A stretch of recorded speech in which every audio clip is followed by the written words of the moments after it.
All right. Hello, everyone, and welcome to the inaugural episode of the SkyTown Pod, a brand new Chicago Sky and WNBA podcast. My name is Garrett. I am the one and only host, at least for now, of this podcast. And this introductory episode, we're going to talk a little bit about why I'm doing this podcast and what overall this podcast will be about, even though most of that is obvious from the title. And then after that, we're going to talk a little bit about a little season preview type deal, go over the off-season moves for the Chicago Sky, go over the draft picks that they made in the most recent draft, and go over some of my expectations and what I'm expecting out of the team for this upcoming 2025 season. And then we'll wrap things up by doing a little bit of around the league, go over what I feel are some of the biggest stories around the league, or really frankly just whatever the heck I'm thinking about in regards to the rest of the WNBA. But this is the first episode, so it's going to be a little rough, a little crazy.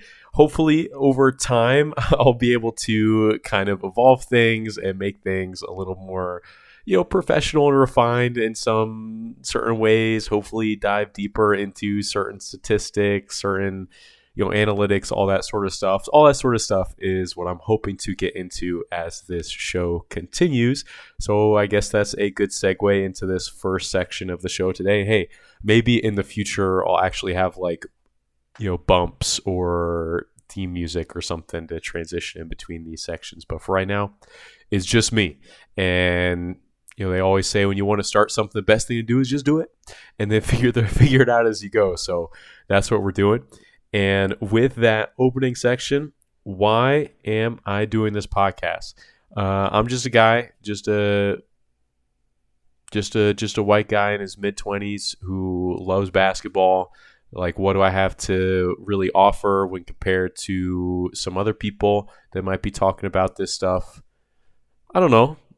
Not a whole lot, really. I do watch a lot of basketball, and I play a lot of basketball. I don't play like professionally or semi-professionally or any of that, but I have a fairly competitive pickup group that I play with a couple times a week, a lot of former D3 players and that sort of stuff. So it's fairly competitive, nothing too crazy, but honestly, it's mostly just because I want to get to learn the league a little bit more. This is a great way for me to do that. I just started following the W really closely kind of around 2020, 2021 when the Sky were making that championship push.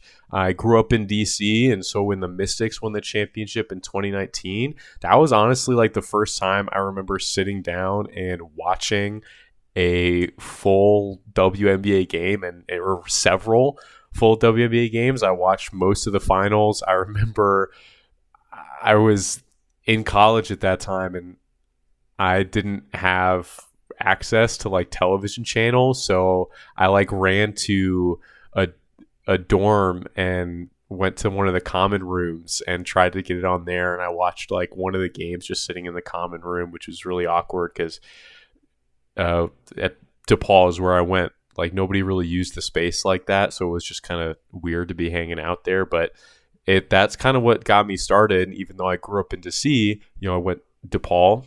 As if you're listening to a random Chicago Sky WNBA podcast, you probably heard of DePaul because they're much bigger in women's basketball than when it comes to men's basketball. DePaul is in Chicago, so I was in Chicago at that time and became acquainted with the Sky. I actually did cover the DePaul women's team for the school newspaper and school radio station for a couple seasons as well, which helped me learn the game a little bit more as well.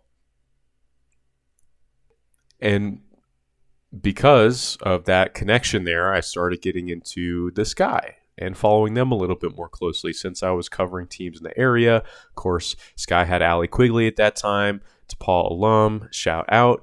So that's how I became a Sky fan primarily and have been following the league fairly closely since then. But it's tough getting into a new sport, even though I know basketball pretty well. There's just so much about sports. It really is like a TV show. And when you come in, 25 years or whatever it is now after the game has started, you're still trying to get to know a lot of these players. I know a lot of the big players, some of the role players on like the Sky and some of the other bigger teams that I've maybe watched a little bit more. But it's like I can throw on any random NBA game, even if it's, the Hawks versus the Hornets, and I'm going to have at least heard of most of the guys on the floor.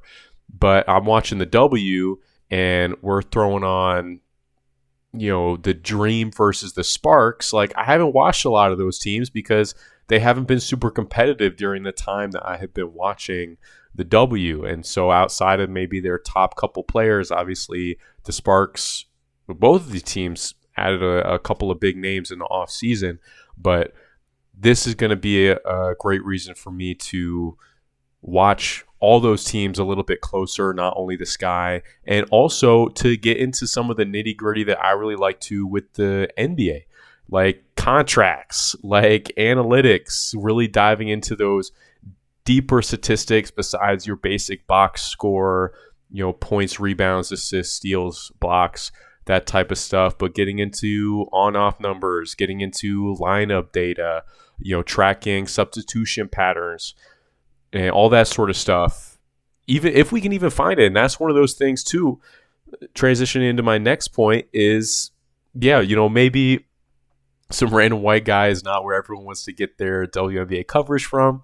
That's totally cool, but this is still a growing sport at this time, and I wouldn't really want to start an NBA podcast at this time because there's so many NBA podcasts already. I mean, not only just about the league, but you can even look up each individual team and find 6, 7, 8 podcasts about just that team. So if you're a fan of one of those teams, then maybe you don't like every single one of those podcasts, but you can probably find one or even two that talk about the game or the team or the players in a way that you connect with.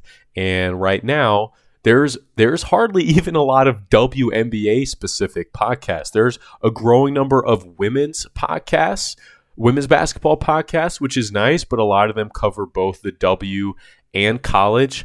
Nothing wrong with that. But again, looking at the NBA, now those NBA podcasts are covering college to that level. They'll talk about it in how it relates to the professional level, but they're not usually, or they're not always, both college and professional basketball podcasts. And so I would like to see the W eventually start to get in that place where to be viable as a women's basketball podcast, you don't have to cover college and women's and professional equally. Because frankly, right now, I think a lot of people would say that the college game is even more popular than the professional game. So I'm focusing almost exclusively on the professional side. And there are already a number of Chicago Sky exclusive podcasts, which is really awesome because that's definitely not something that I think all WNBA teams can say. The Sky are fortunate that even though success hasn't necessarily shown up on the court just yet, they happen to be a very popular team with now 2 of some of the most popular players in the league, with, of course, Angel being one of the top players in terms of popularity, and now Haley Van Lith also being, even as a rookie, one of the more popular players in the league just from the brand that she was able to build for herself in college. So there are some podcasts out there.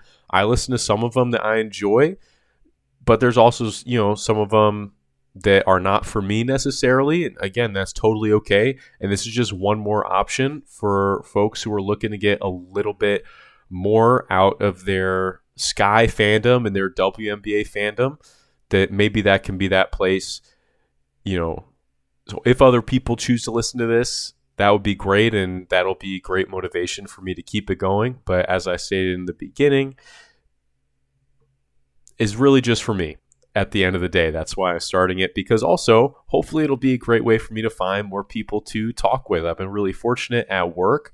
I've started to find some more W fans around the office, been able to talk with them a little bit about certain things, but it just makes me want more. It just makes me want more. You know, I got the NBA, talking to so many people all the time, always going back and forth with people, and I get to the W and it's just not the same. And I just got so many thoughts in my head about all this stuff, especially as the game is growing in popularity. It just makes me have so many more of these thoughts that I want to get out there in some way, shape, or form. And maybe a podcast is the way for that.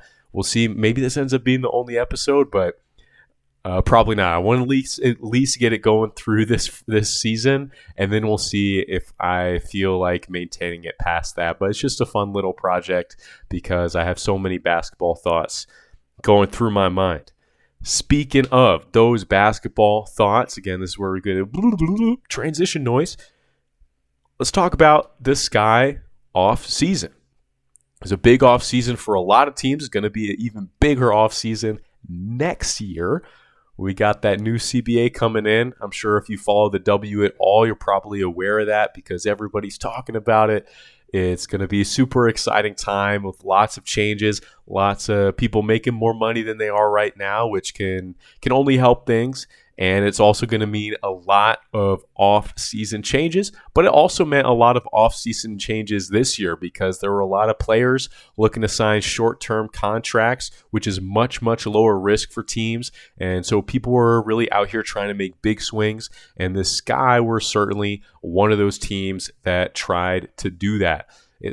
In the offseason, though, I will say, and when it comes to free agent signings, they weren't necessarily the top of the list. But when it came to big free agents, the Sky did make a couple moves. Of course, the highlight for most people was bringing back Courtney Vandersloot. They brought her in on a one-year, $185,000 contract. Again, so she's going to be free agent 2026 next season.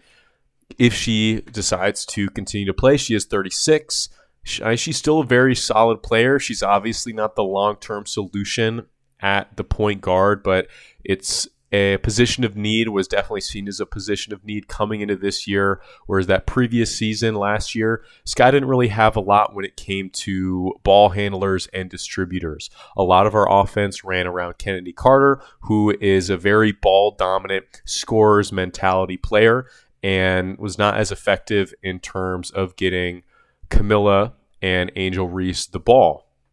Courtney Vandersloot is significantly worse as a scorer, at least in terms she doesn't really have that shoot-first mentality. She is, of course, one of the best passers in the history of the WNBA, and even at 36, she's definitely not the player that she once was. Her defense has never been a strong suit, and the older you get, typically the harder it's going to be to keep up with folks defensively because it's a very athleticism-based side of the floor. And her shooting has gotten a little bit more inconsistent.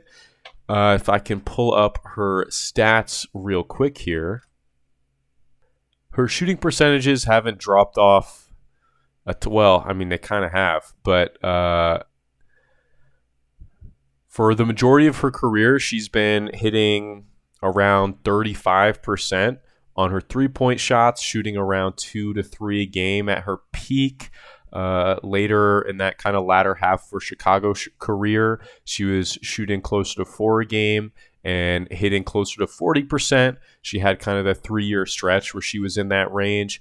And her last couple seasons in New York, she's been shooting still in that 2 to 3 range from three-pointer, but has been shooting well under 30%, and she only shot 27% from three-point range last season, which obviously is not really what you want to see.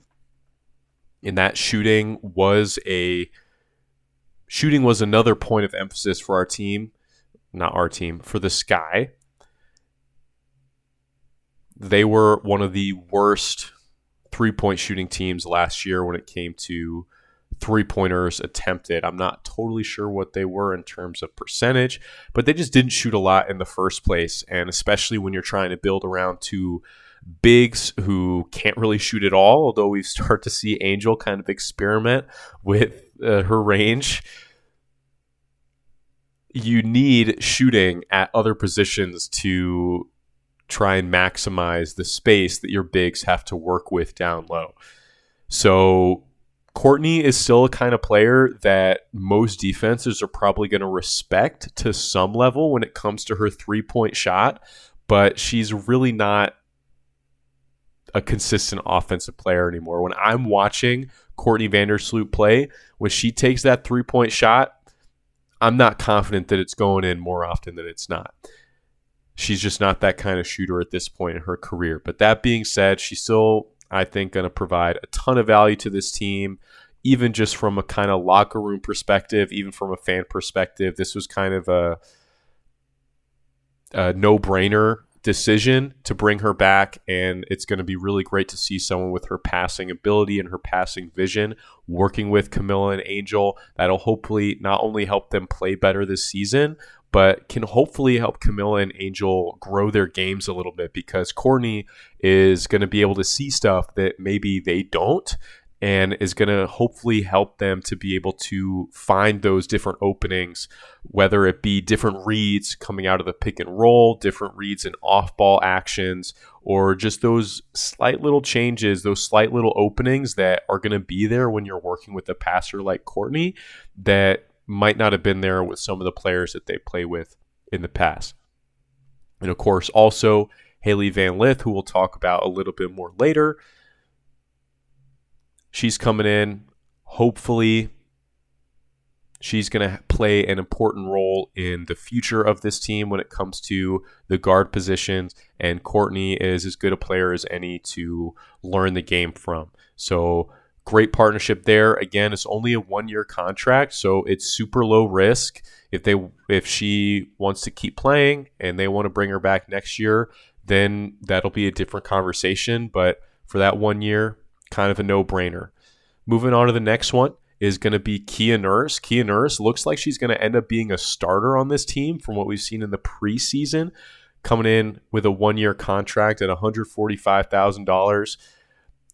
Again, it's just 1 year, so the money, I don't want to say it doesn't matter, but it almost doesn't matter because everything's going to be off the books next year, and it's not like bringing in these players really prevented the Sky from bringing anyone else in. So it's hard to really criticize any of these particular moves because the risk is so low, but Kia is, I think, a really great fit, kind of a bigger 2-guard, potentially a smaller 3, a small forward, a very solid shooter. At the height of her career, she's put up over 5 threes a game. That was before her ACL injury in 2022. Since coming back from that, she hasn't quite been the same player, but she's going to get a lot more opportunity this year than she has in her last couple seasons with Seattle and with the Sparks. So in preseason, she's looked ready to fire. But even if she sticks around that 35% at about 4 threes a game that she's had the last couple seasons, that will be really solid volume and a pretty decent percentage, especially compared to what the Sky had available last year. She's just a really versatile player, can do everything pretty well, and she's going to be a really hungry player, I think, as well. Having had a really promising start to her career, making that all-star team in 2019, and then having that ACL injury, she hasn't had a lot of, she's, really good minutes, but she has not been starting basically since then. And this, it seems like, is going to be an opportunity for her to have that starting role again. And I think that she's going to be probably really looking to take advantage of that. And at the very least, it'll be a great opportunity for her to show what she can do. Because you'd think that this far removed from that ACL injury, she's going to be about as strong as she's ever been. So again, pretty low risk signing, just a really solid player who's kind of good all around, which is something that seemed to be a focus of the moves that the Sky made over the summer, going to the final big free agent signing they had, which was Rebecca Allen, who is, again, another veteran player, who can do a little bit of everything. Seems like she's going to be coming off the bench, which she has for most of her career. But she's a solid shooter. Not an amazing shooter, but she's someone who you're happy with taking open threes. Solid defender from what I know. I'm not going to act like I've watched a ton of Rebecca Allen film over the years, but her and Kia Nurse, both just really solid size, professional, veteran players who I think will be great presences to have in the locker room with what in a lot of ways is a fairly young and inexperienced team. And they're just those type of Swiss Army knife players that you can put at a number of different positions and they're going to be able to kind of figure it out. But that moves us into one of probably the kind of biggest splash, we'll say, that the Sky made this season, which was the trade for Ariel Atkins. And this is where things get a little different. Oh, and I did mention Rebecca Allen is on a contract for $160,000. It's, again, a one-year contract, so the money doesn't really matter a whole lot. Now, Ariel Atkins is on a one-year, $200,000 contract. So, right, compared to the free agent signings, obviously she's getting paid a little more, but she's a bit of a better player and kind of in the prime of her career than those other ones, right? Overall career, probably not better than Courtney Vandersloot, but Courtney Vandersloot's 36. Atkins is 28. So, she's probably the best player of those ones that the Sky brought in this season on that one-year contract, so the $200,000 doesn't matter a whole lot. However, this is different than a free agent signing because in a trade, you got to give something up to get something back, usually, unless you're the Lakers. And this just kind of, I think, was a big question mark for a lot of people. If you don't know, the Chicago Sky traded their third-round draft pick in this most recent draft and a 2027 swap the first-round draft pick with the Washington Mystics. So that means in 2027, the Washington Mystics have the ability to swap their pick with the Sky's pick if the Sky happen to get a better or a higher draft pick in that year's draft. And they traded those two things for Ariel Atkins, who is on a one-year contract. So this is a move that kind of feels like the Sky are trying to get better for this season. That's obvious. That's why you're bringing in these free agents. And what I've seen people talk about is, well, they want to make themselves to feel like a good free agent destination for 2026. And yeah, that could be. I can understand that. In my opinion, the things that make you a great free agent destination are showing that you can be a well-run organization, that you have a lot of promise, and that you're going to take care of your players. Now, big thing there is the practice facility. Chicago Sky historically have been known to be one of the worst when it comes to being able to take care of their players properly and give them all the amenities that are expected of a professional basketball team.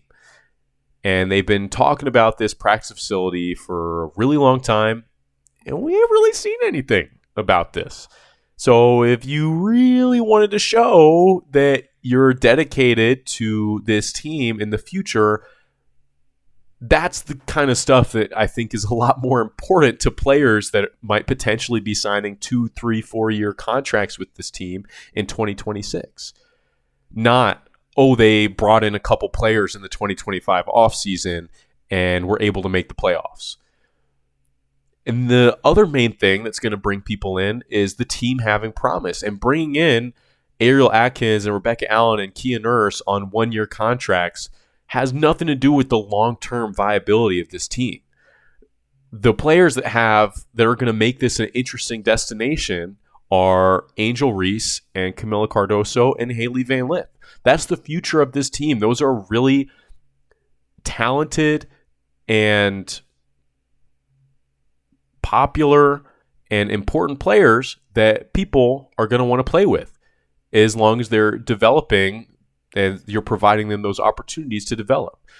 Now, that is where I see the value in these signings, because you can see when you look at the NBA, or even, I'm sure there's lots of examples in the W. I'm just not as familiar. Again, one of the reasons why I'm doing this podcast, so I can learn. But you see those teams like the Charlotte Hornets and the Washington Wizards are a great example as well, where even when those teams have the opportunities to bring in young talent, they're not able to surround them with enough quality players where the team is able to play in any type of meaningful basketball. They're not able to build any type of winning culture. And that can really stunt the development of young, talented players. And then you can contrast that with something like a great example from this year in the NBA in Detroit, where they drafted Cade Cunningham 3-4 seasons ago, and it looked like he was kind of toiling around, not making much progress. But then this season, they brought in a couple of solid veteran players. Of course, the highlight was Tobias Harris. And all of a sudden, they brought in a new coach, which is a big thing as well. And they're able to start building that winning culture, and that really can increase the development of your young players, giving them the opportunity to play in meaningful and important basketball games. So on that level, I appreciate the value of bringing in players like Rebecca Allen and Kia Nurse and Courtney Vandersloot, because it's going to make the team better this year. We're bringing in, of course, have a ton of new people on the coaching staff, including the head coach, Tyler Marsh. And hopefully they're going to be able to start building that winning culture.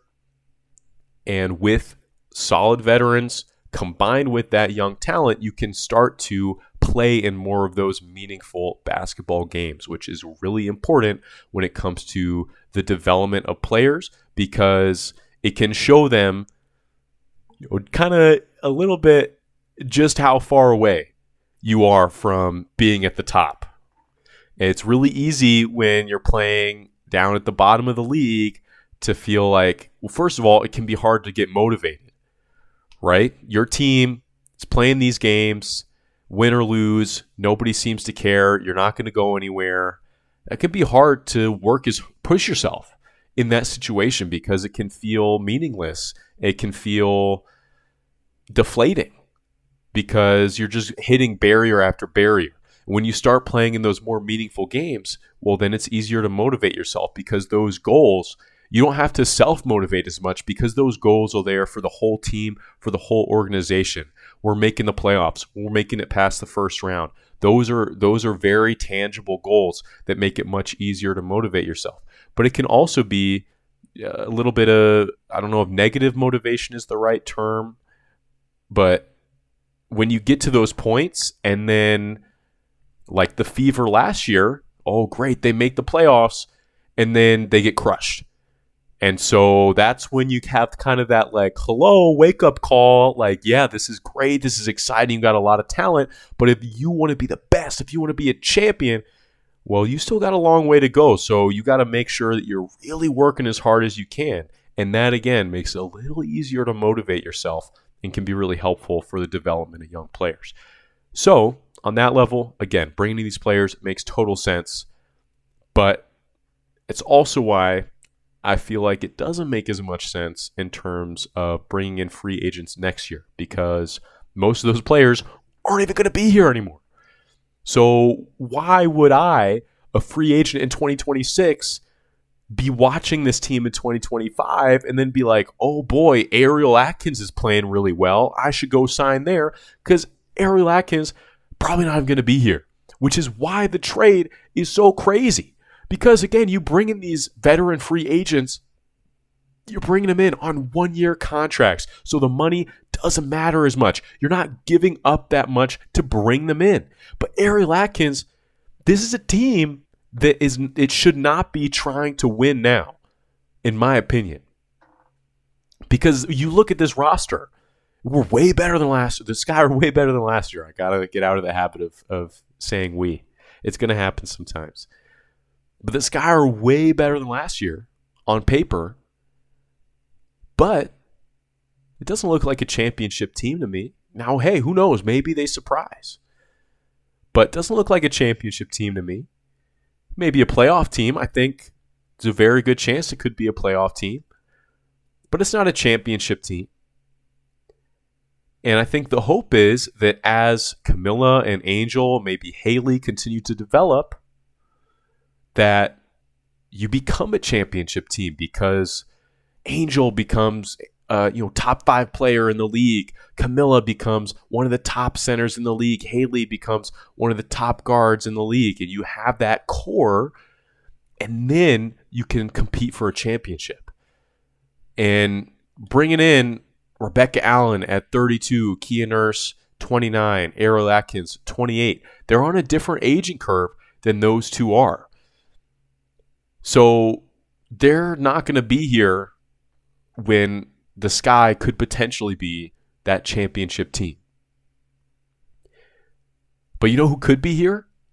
The 3rd overall pick in the draft. That is so important because, firstly, that player is going to be much closer to the aging curve of who should be the core of the Sky, or who you hope to be is the core of the Sky. So they can, again, grow together so they're all peaking around the same time, and then you have that championship team. It's also important because, again, 2026 is going to be a huge year, a huge offseason because of that new collective bargaining agreement. And that's why so many players, it's like 80% of the veteran players in the W are free agents in this upcoming offseason, including over half of the Sky's roster. Rachel Banham, Elizabeth Williams, Michaela Onyenwere, Kia Nurse, Rebecca Allen, Mariah Jefferson, Vandersloot, and Ariel Atkins, all free agents. You know who's still on the team? Who's still on a contract? Angel Reese, Cardoso, Haley Van Lith, and Maddie Westbell. The 2 players that the Sky drafted last year and the 2 players that the Sky drafted this year.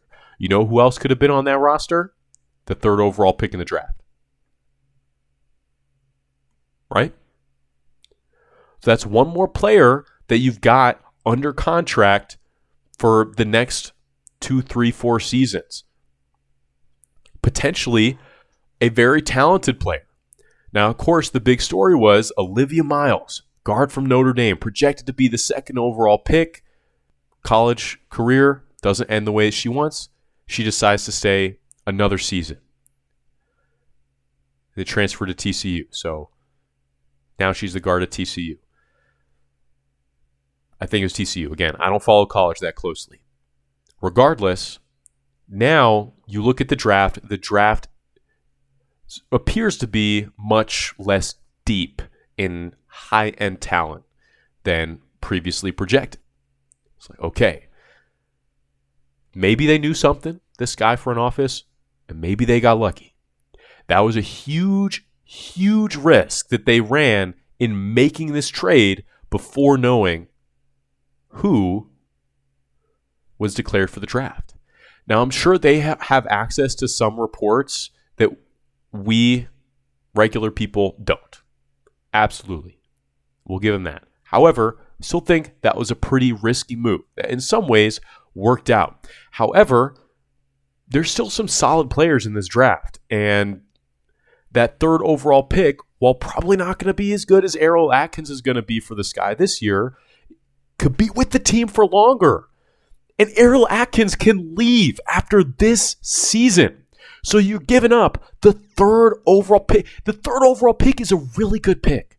The WNBA draft is not very deep. We even saw that this year. Maddie Westbeld, who was 2nd round pick, happened to make the final roster. That's really great for her. She's probably not going to see a lot of minutes this year.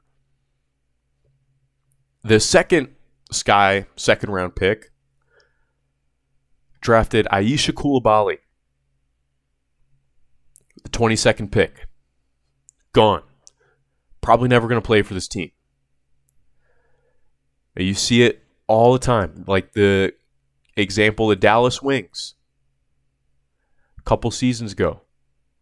had 3 first-round picks. I don't think a single one of them is playing for the team. So it's not always the deepest draft, but the 3rd overall pick is a good pick. You have the chance to bring in a really talented player, even in a shallower draft.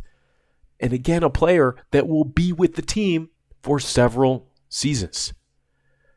So you're giving that up, and you're giving up the rights to your pick in 2027 for a player who's a really solid player in Errol Atkins, but who might only be with your team for 1 season. That's a lot to give up. That's a lot to give up. Now, I don't think that this move is the worst move in the world. I don't think it's going to make or break the Sky. But it just seemed like a little too much to give up for a player that is not really a game changer, not a high, she's a very skilled player, 2-time All-Star. She's not an All-NBA caliber player, right? She's not moving the needle that much, and she might only be here for 1 season. You can take a look around the league. Other teams also made moves to try and jump themselves up from a lower rung team to a higher rung team. Like the Fever brought in Natasha Howard, DeWanna Bonner. Both free agent signings on 1-year contracts. Very low risk. Very low risk. You're not giving anything up. Atlanta Dream bringing in Brittany Griner. Free agent signing. 1-year contract. So if the Sky had been able to sign Ariel Atkins, then completely different conversation. But it's what they gave up that I think maybe not make or break, but it just limited the potential future for the Sky, which I think is really unfortunate because the Sky have not only a lot of young talent, but they've got some of the most popular players in the league. And I know that if they play their cards right, they have the chance to establish themselves as one of the premier teams and organizations in the league, because we're at a crucial juncture in the history of the W where it's starting to get much, much wider appreciation. And in the future, it's already kind of the case. People are going to look back on like the Houston Comets and those teams. Like when the NBA, people look back on the 60s Celtics, which of course the Celtics are still around, but it's just like, oh, that was a different era. That was a different time.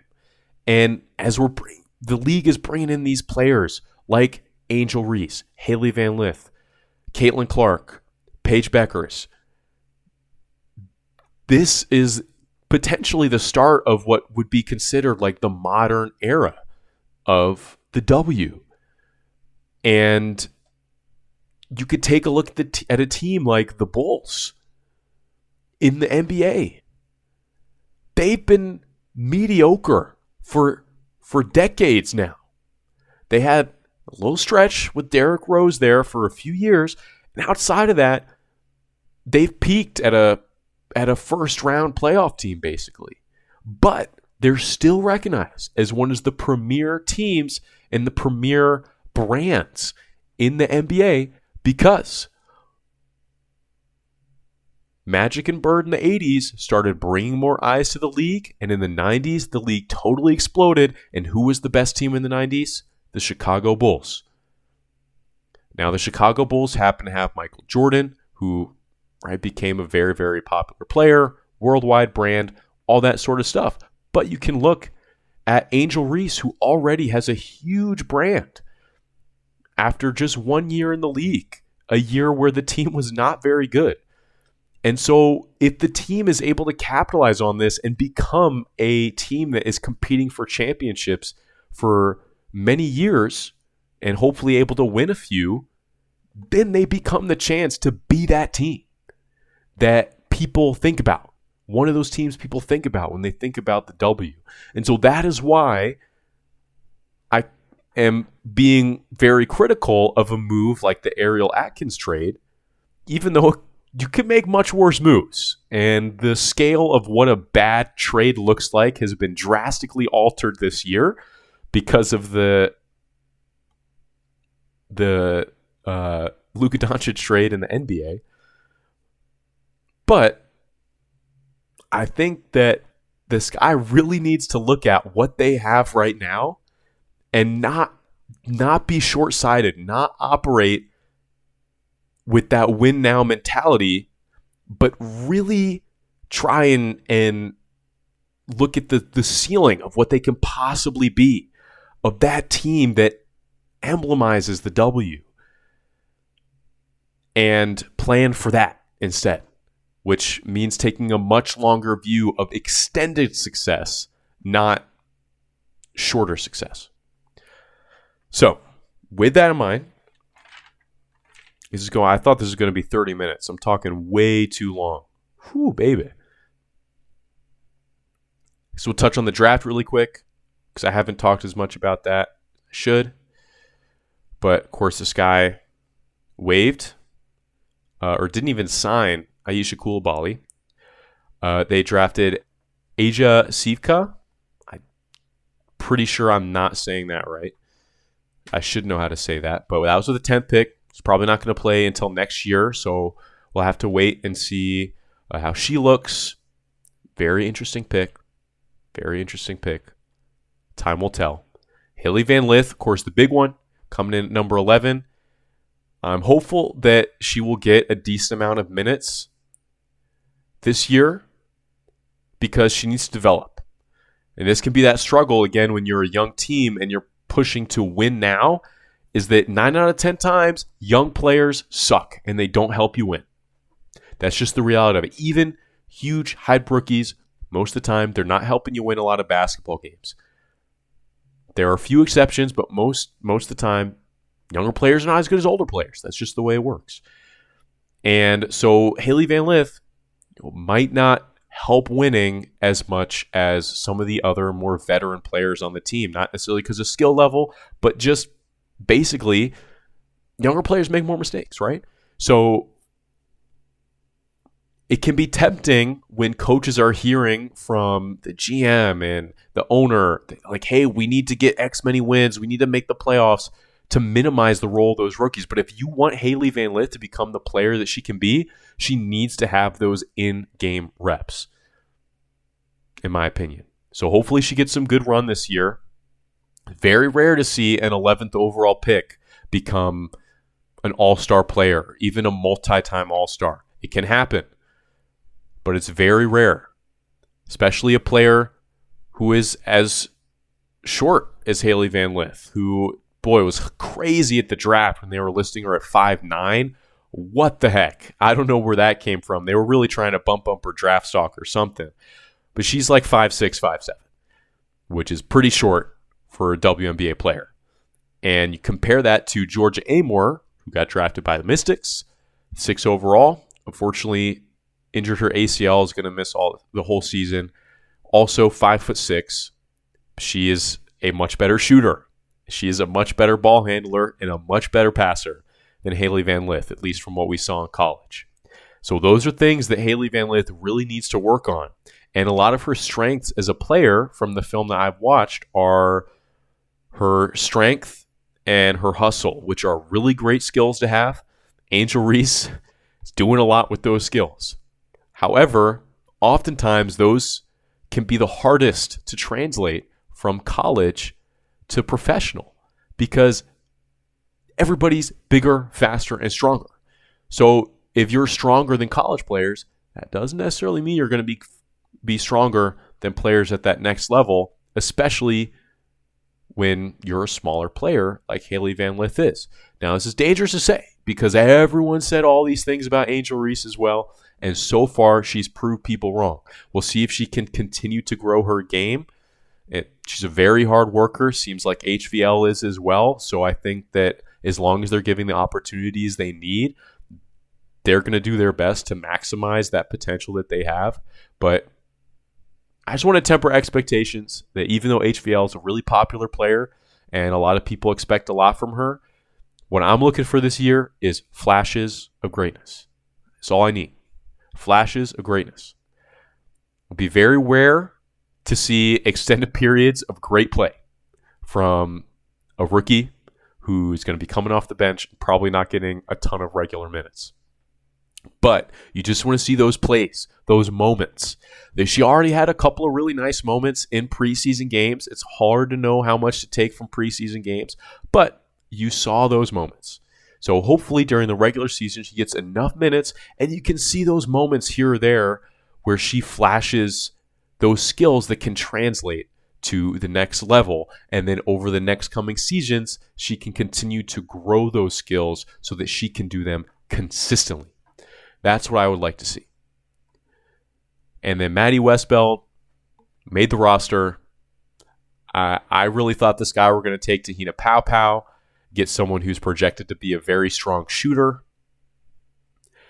But again, they signed 3 guards in the offseason. So now they're not drafting guards because it's like, oh, we got that covered. I don't know if that's the process was. That's kind of what it felt like. But they bring in a forward who has a little bit of stretchability, a little bit of a shooter. She's probably not going to play a lot this year, but hopefully she can still be able to develop. It's great to have her on the team because she's going to have access to those facilities, limited as they may be. Those access to those facilities to work with the team, which is really going to help her develop as opposed to having to develop overseas, which more often than not is just going to be a little more challenging, especially if you're an American player. So hopefully she can turn to something, but she's a second-round pick, so the odds are fairly low, but you never know. And we do need people to back up Angel and Camille. They can't play the whole game all the time. So as much as people say, oh, we've got those positions set, you never know what's going to happen. Especially for the NBA, I'm a Boston Celtics fan. Now I can really say you never know what's going to happen because you think you're doing all right, you think you're set in certain spots, and all of a sudden your best player tears their Achilles and the whole future of the franchise is thrown up in the air. Now that's a pretty extreme situation. You can never really plan for something like that. But yes, we have Angel. Yes, we have Camilla. Still good to have solid backups for those players as well. A lot of teams don't plan for that, and that's how you end up with a team like the Denver Nuggets in the NBA, where every time Nikola Jokic goes off the floor, they got no center to play because they just didn't invest in that. So not a bad pick, but probably not going to see her a lot this year. Okay. Oh, going around the league and season expectations for this guy. Well, my expectations are that we should make the playoffs. I think all the moves that they've made this year have made them a much, much better team than they were last year. I think, like a lot of people, expect pretty solid coaching from Tyler Marsh and his staff. And I think this is a team that can definitely be in the playoffs. I'd potentially get out of the first round, but I think that'll be pretty challenging because I think I don't think they'll be hosting in the first round. I'll say that. So I think they'll be in the lower half of the playoffs, but they should be a playoff team. And honestly, my main goals, though, are to just see strong play and continued development from the Sky's young players, because everybody else is probably going to be gone next season, or they might be gone next season. So if they play well, that's great, but there's a decent chance that they're not going to be coming back. So really, it's all about seeing that development in the young players. And if the Sky do have success this year, I want them to be a big part of it. If the Sky are having success and it's because Ariel Atkins is having a career year, that's awesome. And it makes that trade look a little better. But she's also probably not going to be on this team next year. So how much does that success really mean for the Sky as an organization? I don't know. So I'm hoping this guy can make the playoffs, and I'm just hoping that all of that improvement, or that a lot of that improvement, comes from increased development from the young players and more strong play from those young players. Already talked a little bit about some of the big moves, talked a little bit about the fever from the Dream. New York, still good. Lost a couple players. Brought in some new players like Natasha Cloud. The Aces, still good. Sparks, there's a lot of movement this year. Sparks made some moves. Seems like almost everybody made a couple moves to get better besides like the Mystics, who are just like, yep, we'll hang out in the back here, guys. You have fun up there at the top of the standings, and we're just going to let our young players play. So it'll be a really interesting year because a lot of people moved, and a lot of people are going to move again next year. And there's going to be a whole lot of money flying around, and I'll be very interested to see how the CBA deals with that, and that'll be something that I'm sure I'll track. Hopefully I'll track as we get more news about that as the season continues. If we get more news about that as the season continues. And again, this is a Chicago Sky and WNBA podcast, so I do hope to wrap up most episodes with a little bit of some stories around the league. But this episode already is running way longer than I thought, and it's the first episode, so we're kind of flying by the seat of our pants here. And as I just do it more, everything's just going to get a little bit better. But I wanted to just get this out first because I've been pushing it. And if you got to do it at some point. So this is the first episode of SkyTown Pod. If anybody is listening to this, whoever you are, thank you so much. And stay tuned hopefully next week where we'll talk about games. Games are being played. Super exciting. And hopefully, I'm going to try and keep episodes to about 30, maybe 45 minutes if there's something really exciting. If I'm able to watch games here or there, I might try and do some kind of instant reactions. So for game 1, which is happening tomorrow from when I'm recording this, I might do a quick little instant reaction for that. And so all go up on the same feed. So if you want to hear more, subscribe, all that sort of stuff. But thank you so much. And let's go Sky.